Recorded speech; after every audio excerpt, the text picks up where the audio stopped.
Shalom Uvracha, Erev Tov.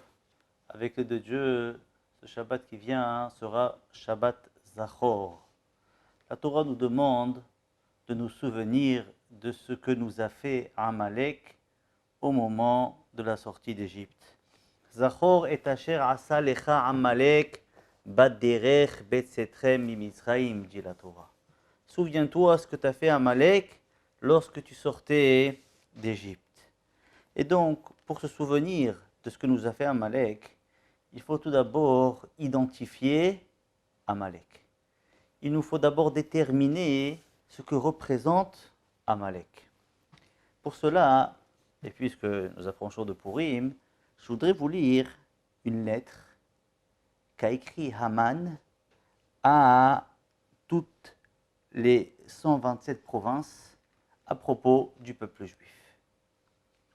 Cette lettre se trouve dans le Midrash Rabbah, Esther, Rabbah, Parasha Zayin, Helek Yud Gimel. Dit le Midrash, Shalom lachem ad en heker, paix sur vous éternellement. Yodia lachem she adam echad yesh benenu. Vous savez qu'il y a un homme parmi nous, Velo mimkomenuhu, et il n'est pas de nos contrées. Et là, miserar ameluchahu, il vient de son royal. Ou mizaro shel Amalek, et il a le mérite d'être parmi les descendants d'Amalek. Ou migdolé hador, c'est un gadol hador, c'est un grand de la génération. Vehaman shemo, et il s'appelle Haman. Vesha'al mimenu she'ela ktana vekala. Et il nous a posé une petite question facile. Al am ehad asher yesh benenu. Au sujet, à propos d'un peuple qui vit parmi nous. Et ce peuple-là, nivze mikol haramim. Il est répugnant parmi les peuples. Vedatam gasa alehem. Et il est orgueilleux. Hafatsim bera'atenu. Ce peuple-là veut notre mal. Vekilat hameler shgura befihem. Et du matin jusqu'au soir, ils maudissent le roi. Umahu klala shem kaleli moto. Et quelle malédiction ils portent au roi. Ils disent Hashem melech olam va'ed avdu go'im me'arso. Dit que Dieu est le roi éternel et les nations disparaîtront de sa terre. Et Véodombri, mais en plus ils disent La asot nekama bagoyim tochechot balumim, afin de se venger des peuples et de réprimander les nations. Vekofrim bemisha asalhaim tova. Et ce peuple-là, il ne reconnaît pas le bien qu'on leur a fait. Regardez. Bouru meoto ani paro. Regardez ce qui s'est passé à propos de ce mesquin-là de Paro. Ma'asuk shiardu mi Mitzraim. Lorsque les béné Israël sont descendus en Mitzraim, Kimlam beseber fanim yafot, il les a accueillis avec le sourire. Hoshivam bemetav haaretz, il les a installés dans les meilleurs endroits de la terre. Zan otan beshanere avon, il les a nourris lorsqu'il y avait la famine. Et echilam koltuv be'arso, il leur a fait manger de ce qu'il y avait de meilleur dans son peuple.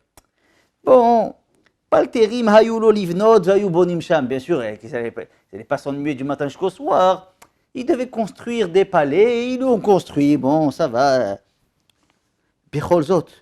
Et malgré tout le bien qu'il leur a fait, lo haya yachol lahem, ils ne pouvaient rien faire contre eux. Ou baou be'alila. Et ils sont venus avec ruse. Un brûlot, ils lui ont dit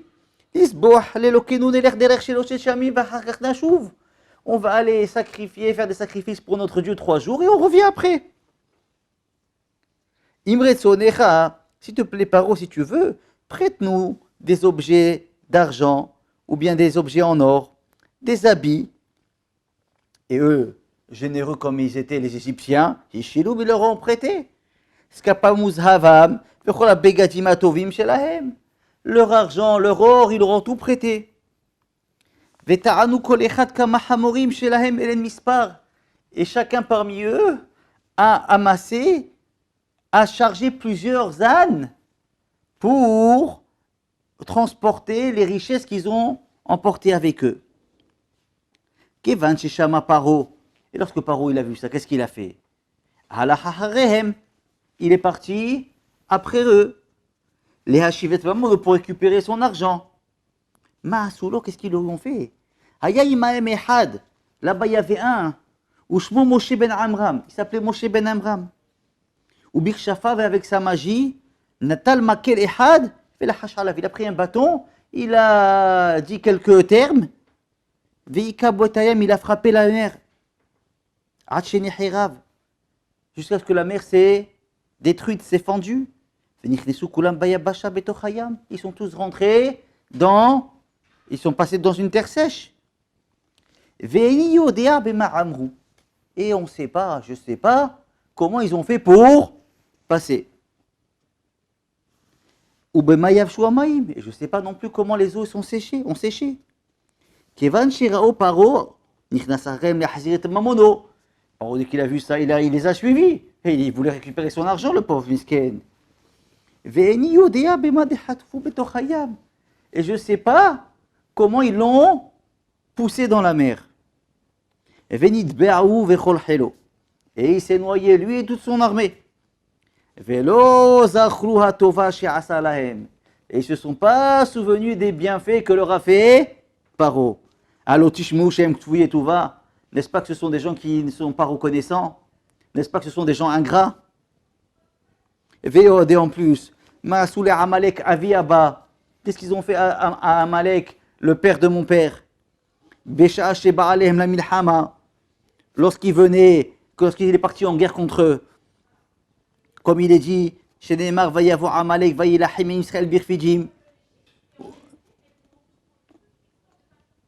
Hein? Souvenez-vous, qu'est-ce qui s'est passé avec mon grand-père, avec Amalek? Il est venu juste pour faire la guerre avec eux. Pas plus ni moins que cela. Continue donc la lettre. Donc c'est Haman qui parle. Et il y avait parmi eux Hayalo Talmideh Yoshua bin Nun Shemo. Durant cette guerre, ce Moshe ben Amram, il avait un élève qui s'appelait Yoshua bin Nun. Vehaya Achzari ad meod. Et il était cruel comme pas possible. Velo Hayalo Rahamim. Il n'a pas eu pitié. Amarlo Oto Moshe, ce Moshe-là, il lui a dit à Yoshua, Behalanu Amnashim, choisis des personnes pour aller faire la guerre contre Amalek. Eni Odea Otam Anashim Shebahar, Imbalek Shafim Hem, ou Ayuki Borim. Je ne sais pas si ces personnes qu'il a pris c'était des magiciens ou si c'était des gens vaillants. Ma'asa Oto Moshe, qu'est-ce qu'il a fait ce Moshe-là? Natal Makel Beyado, il a pris un bateau dans sa main. Ve'eni Odea Ma'asabo. Je ne sais pas ce qu'il a fait avec son bateau. Je ne sais pas ce qu'il a fait avec son bâton. Ve'kevan Sheba Alehem, et dès qu'il est venu chez eux, Eni Odea Malahash Alehem. Je ne sais pas ce qu'il a prononcé à leur rencontre. Ve'rafou Yedehem Venaflou. Et Miskinim, mes ancêtres, ils n'en pouvaient pas, ils sont tombés. Hadaoud Irtif, c'est ce qu'il a écrit. Vayahalosh Yoshua et Amalek et Amo les filles. Harev. Continue la lettre. Baou al Sihon Verok Gibor et Arsenu. Ensuite, ces juifs-là, ils sont partis faire la guerre contre Sihon et Og, qui étaient des gens vaillants, les défenseurs de notre pays. She'en kol bria hayta yechola la'amod bifnehem. Aucune créature pouvait tenir devant eux. Ve'en yodea bema hargum. Je ne sais pas comment ils les ont tués. Baou alehem malchi Midjan. Ils sont venus contre les rois de Midjan. Ve'en yodea bema hargan. Je ne sais pas comment ils les ont tués. Et en plus, Ma'asa Talmid Shel Oto Ha'ish, qu'est-ce qu'il a fait, l'élève là de cet homme-là qui s'appelait Moshe? Ichnis et Israël et Eretz Kenaan. Il a fait rentrer le peuple juif en Eretz Kenaan. Non seulement il leur a pris leur terrain, leur pays, et ils ont tué 31 rois. Et il n'a pas eu pitié d'eux. Ve'otam shelo bikesh lahog hayulu lo avadim. Mais ceux qui ne voulaient pas tuer, ce sont devenus des esclaves. Et c'est pas tout. Ba'u alehem Sisra vahamono. Ils sont venus, Sisra et son armée. Ve'eni odea ma'asalulun le Nahal Kishon. Je ne sais pas ce qui s'est passé avec eux dans Nahal Kishon. Ils se sont tous noyés. Et ainsi continue la lettre. Je ne vais pas vous la lire entièrement, mais Haman énumère toute une série d'événements, bien sûr, avec une exactitude notoire, impossible donc de décrire la façon dont Haman tronque les choses. Mais ce qui est choquant, c'est que dans chaque phrase que Haman prononce, il y a Eni Yodea, je ne sais pas, je ne sais pas, je ne sais pas, je ne sais pas. Et la question qui se pose, c'est que dit Shlomo HaMelech dans Michelet, il dit Kessil ki yehirash ki hacham yihashev. Le sot, le stupide, quand il se tait, il est considéré comme un sage. Je ne sais pas si un jour vous avez assisté à une réunion avec quelqu'un qui ne parle pas. Bon, on est tous assis à table et il y en a un, il n'ouvre pas sa bouche. Vous le regardez, vous dites, celui-là, sûrement qu'il réfléchit beaucoup, hein. Oh, wow, il n'ouvre pas sa bouche. Hacham Gadol. Bon. Le deuxième jour, la même chose. Celui-là, il n'ouvre pas sa bouche. Ça doit être un prix Nobel, celui-là. C'est quoi? Tellement il réfléchit. Bon. Troisième jour, il n'ouvre pas sa bouche. Celui-là, c'est Einstein, celui-là. Le quatrième, il ouvre sa bouche. Waouh, waouh, waouh, waouh, waouh, waouh. Dit Shlomo HaMelech, Kessil ki yehirash, ki hacham yihashev. Le sot, le stupide, quand il se tait, il est considéré comme un sage. Monsieur Haman, tu sais pas, tu sais pas, tu sais pas, tu sais pas, tu sais pas, tu sais pas, tu sais pas, tu sais pas. Alors tais-toi. Chaque phrase dit je sais pas, alors tais-toi. Ne parle pas. Quoi, tu es obligé de nous faire une lettre que je ne vous ai pas lue entièrement, mais c'est 3 pages de lettres. Et dans chaque phrase, je sais pas, mais tais-toi. Seulement Rabotai, il faut savoir que Hamalek, c'est ça. C'est je sais pas. Alors si tu sais pas, tais-toi. Non, je me tais pas. Je vais ouvrir ma bouche. Je vais insinuer le doute. Je vais distiller les soupçons. Arrête, dis Hachamenu. À quoi ressemble ce qu'a fait Amalek? À la sortie du peuple juif, à la sortie de Mitzraïm, pardon, le peuple juif était vénéré. Le peuple juif était considéré. Tout le monde avait peur de s'approcher du peuple juif. Hil ahaz yoshve Pelachet, dit la Torah. Les habitants de Pelachet ont été saisis d'effroi. Tout le monde respectait le peuple juif. Il est venu Amalek, il s'est attaqué au peuple juif. Dis Hachamenu. Cela ressemble à une mare d'eau bouillante. Tout le monde avait peur de s'en approcher. Il est venu un Hamar. Qu'est-ce qu'il a fait? Il a sauté dans la flaque d'eau. Bien sûr, il s'est mouillé. Bien sûr, il s'est brûlé. Il a eu des cloques. Mais aux yeux du monde entier, l'eau n'avait plus la même température. Aux yeux du monde entier, il a refroidi la température de l'eau.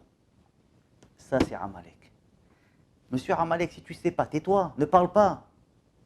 Non, je vais insinuer le doute.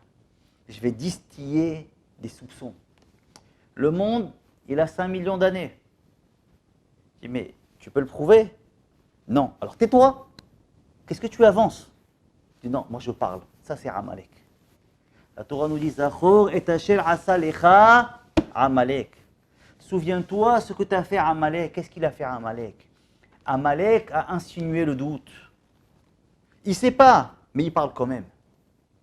C'est ce que la Torah nous demande de nous souvenir. Devant tous ceux qui ne savent pas, alors pourquoi vous parlez? Non, on parle quand même. Ça, c'est Amalek. Tu ne vois pas que le peuple juif est extraordinaire. Tu ne vois pas que tu as affaire à un peuple magnifique. Et non, eh ben, c'est pas grave. Juste, on parle quand même. Juste pour illustrer un petit peu dans quel peuple on a la chance d'évoluer, je vais raconter une histoire. Il y avait à Likoud, aux États-Unis, il y avait une personne qui se consacrait du matin jusqu'au soir à l'étude de la Torah. Et il n'allait pas travailler. Et bien sûr, c'est bien, il étudiait, mais il avait besoin d'une parnassa. Et voici qu'un jour, il a dit à sa femme, regarde, les produits de première nécessité commencent à manquer dans la maison, je vais aller travailler. Sa femme dit, non, regarde, retourne au Beth Midrash, retourne étudier, et Hachem Yazor. S'il passe 1 mois, 2 mois, 3 mois, il revient dire à sa femme, ça y est, maintenant, ça y est, il faut que j'aille travailler, c'est pas possible.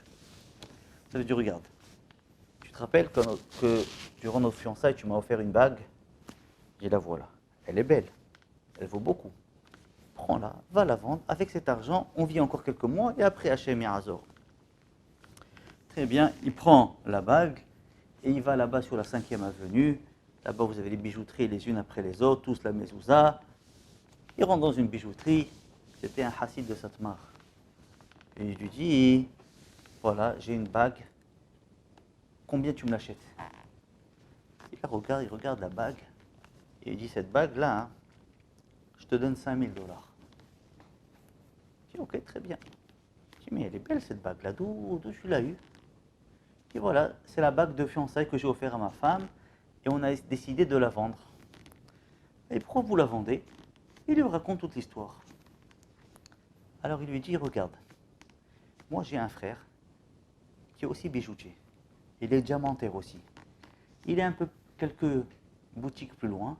Va chez lui et d'après moi, il te donnera plus que moi. Va chez lui, sûrement qu'il te donnera plus. Très bien. Il va chez lui. Il dit, bonjour, je viens de la part de votre frère. Voilà. Combien vous évaluez cette bague? Le frère, il la regarde. Il dit, ça c'est $10 000. Je te donne $10 000. Ah, très bien, d'accord, ok, pas de problème. Il lui donne la bague, et donc le frère qui était aussi un hassid de Satmar, il lui donne il lui donne $10 000. Ce frère, il prend les $10 000, il veut sortir du magasin, et voici que ce hassid, il appelle, il dit, hé, tu as oublié. Qu'est-ce que j'ai oublié? Il dit, tu as oublié la bague. Il dit, mais la bague, je te l'ai vendue. Il lui dit, oui, prends-la, va chez mon frère, il va t'expliquer. Bon, il prend la bague, il retourne chez le frère. Et le frère lui dit, dis-moi, tu m'as pris pour un imbécile? Quelqu'un qui vend la bague de fiançailles de sa femme, qu'est-ce que ça veut dire? Ça veut dire qu'il n'a pas de quoi manger à la maison. Ça veut dire que les produits de première nécessité, ils commencent à manquer. Et quoi? Je vais te laisser comme ça? Tu regardes. Chaque mois, tu viendras dans mon magasin. Ce que tu as besoin, c'est sur moi. C'est pas un peuple extraordinaire, ça? Le peuple juif n'est pas un peuple extraordinaire. Alors qu'est-ce que tu veux, toi, Amalek? Non, je sais pas. Alors tais-toi, ne parle pas. Non, d'accord, oui, mais je sais pas comment ça s'est passé, et c'est un peuple mauvais. Mais tais-toi, ne parle pas. Il dit non, je parle quand même. Ça, c'est Amalek. C'est ce que dit la Torah. Zachor et asher asalecha Amalek. Souviens-toi de cette attitude-là.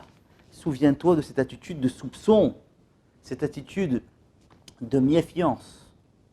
Et rappelle-toi que le peuple juif est unique.